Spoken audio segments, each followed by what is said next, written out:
নমস্কার বন্ধুরা, আমার চ্যানেলে আপনাদের স্বাগত জানাই। আজকে আমি আপনাদের বানিয়ে দেখাবো মাছের ভুজিয়া। তার জন্য আমি মাছটাকে ভালো করে ধুয়ে নুন হলুদ মাখিয়ে রেখে দিয়েছিলাম। এবার আমি কড়াতে জল গরম করতে দিয়েছিলাম, জলটা গরম হয়ে গেছে। মাছটাকে আমি দিয়ে সেদ্ধ করে নেব, কাঁটাটা যাতে ছাড়াতে পারি ওই জন্যে। এবার আমি নাবিয়ে কাঁটাটা ছাড়িয়ে রেখে দিয়েছি।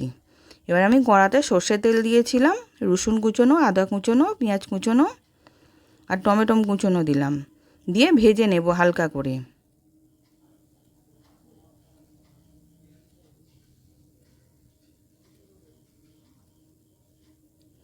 এবার লঙ্কা কুচিয়ে রেখেছিলাম, লঙ্কাটাকেও দিয়ে দিলাম, দিয়ে ওটাকেও মিশিয়ে নেব।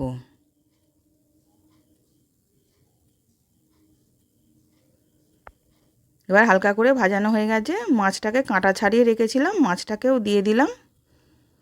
এবার স্বাদ অনুযায়ী নুন দিলাম, দিয়ে ভালো করে ভেজে নেব, একসাথে মিশিয়ে সব ভেজে নেব।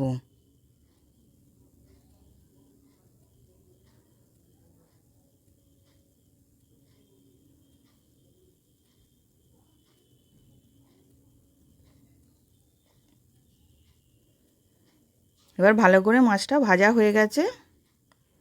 এবার আমি ওপর দিয়ে ধনেপাতা কুচোনো দিলাম, দিয়ে এবার আমি মাছ ভুজিয়াটা নাবিয়ে নেব। এবার আমি নাবিয়ে নিচ্ছি, সার্ভ করার জন্য রেডি।